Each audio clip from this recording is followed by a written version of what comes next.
We're becoming more and more attached to our mobile devices. Our cell phones are literally a part of us that we, well, sometimes can't do without. We can't do without our email, we can't do without our calendar. Sometimes we can't even get from point A to point B without GPS and online maps that tell us how to avoid a traffic jam. But what do you do when you lose your phone? Or when it's stolen? Like happened with my wife just recently. That's what we'll talk about on today's episode of The Android Guy Weekly.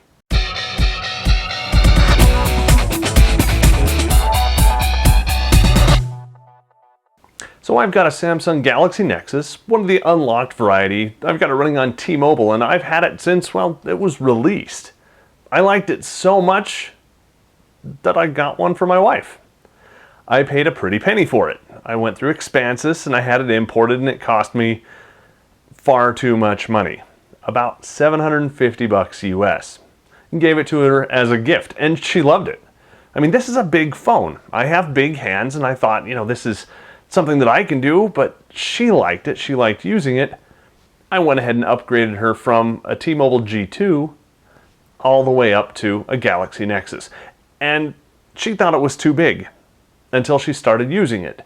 And then she really, really liked it. And she got over the fact that it's a big phone right away, which just might tell you that big phones aren't as bad as some people might make them out to be. They come in really useful, though one-handed operation kind of goes out the window, especially if you have smaller hands. That having been said, this phone became her lifeline. It was so much more useful, and she could do so many more things quicker and more intelligently than she could with the previous version of Android on a smaller screen.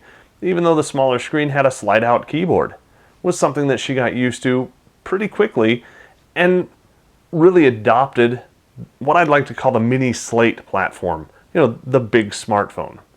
Well, she had her contacts, she had her phone, of course, she had her email and her calendar. The calendar is what was really important. And she even started using this as her alarm clock.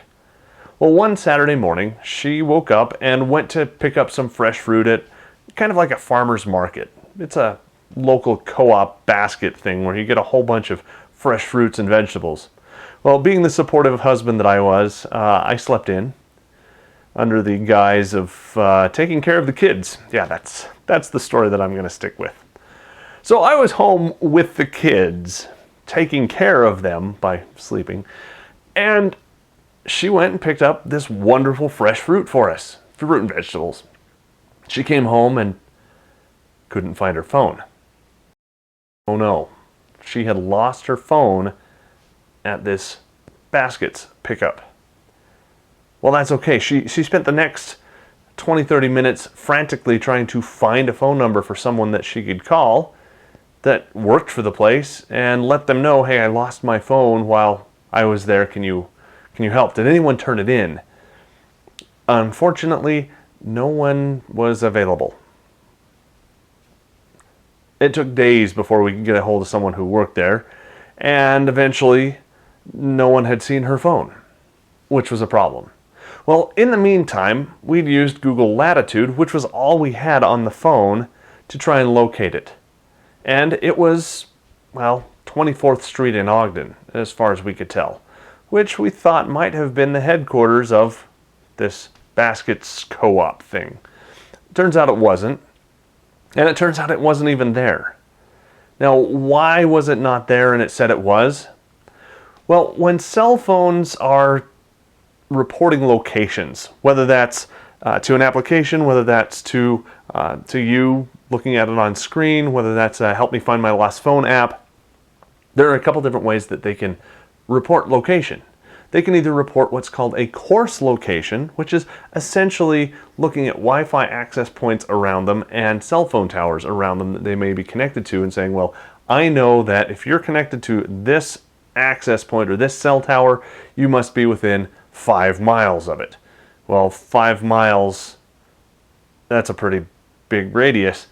And actually, it was a little bit bigger than that. It was very, very coarse, and it went from the tops of the mountains out to the middle of the lake.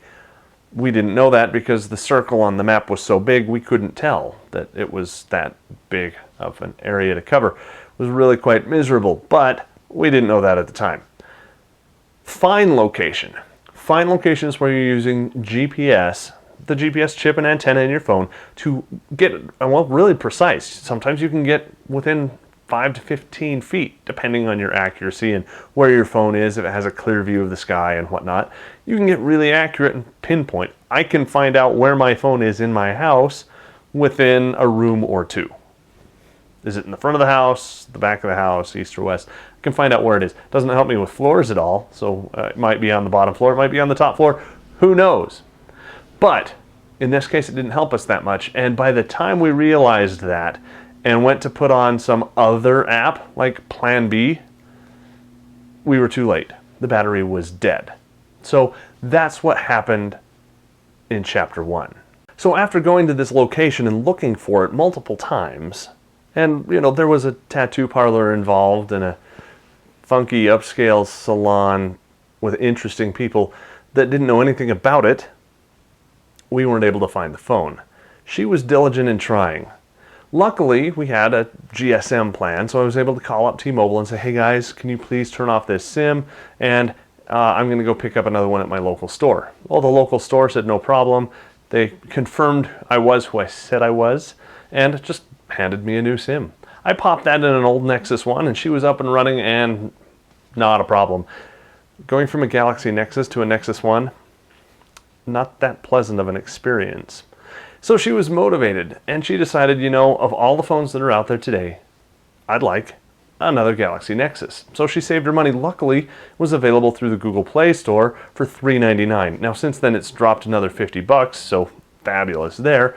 But she saved up her money and went ahead and bought a new Galaxy Nexus. And the first thing that we did was we put Lookout Mobile Security on it so we could do a little bit more stuff with locating and pinpointing where things are, as well as doing remote wipes and other fun stuff that you can do with apps like that. And she got everything set up and everything was great. And then Chapter 3. We had some friends over. One of these friends has a teenage kid, and this teenage kid lost something in our couch. Well, he went fishing for it, and what did he find? Well, he found my wife's phone. Okay, well, she has a Galaxy Nexus, I have a Galaxy Nexus, they all look exactly the same. Pulled it out, it's dead, put it on the charger. We forgot about it. And then my wife tried to log into her phone and couldn't. And it was odd and interesting because it was kind of like her old phone. And we went looking, and sure enough, we have 3 phones. So either she lost the phone in the couch, or, and this is the story we're going with, whoever it was that found her phone felt guilty about trying to keep it for themselves.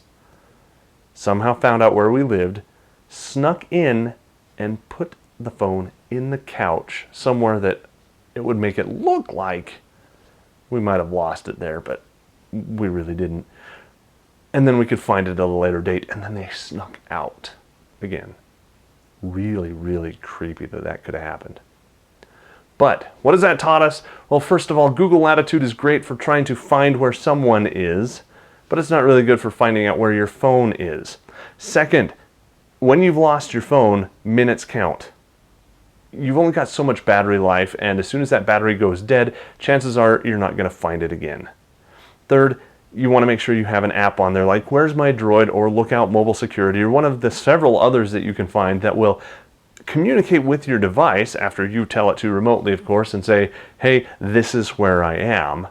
And then they can either sound an alarm or give you a precise location or whatever the case may be. Again, as long as your phone still has battery in it, and as long as it's still covered by some kind of a mobile network, whether that's voice or data, preferably data. But another thing to keep in mind, you've got to be using a SMS plan rather than something like Google Voice.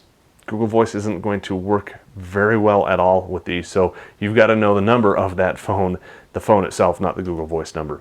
But hey, whoever it was, they found the phone and sneakily gave it back to us. And we've got it back, and we learned some valuable lessons. And now, by sharing them with you, I hope you have too. If you've got some stories that you can share with us about how you've lost a phone and found it, or how you've lost a phone and had to get a new one and what you did to prepare for losing your phone in the future. We'd like to know. Head over to Pocketnow.com and leave your comments down at the bottom of the article. For Pocketnow, sharing some embarrassing stories, I'm Joe Levi.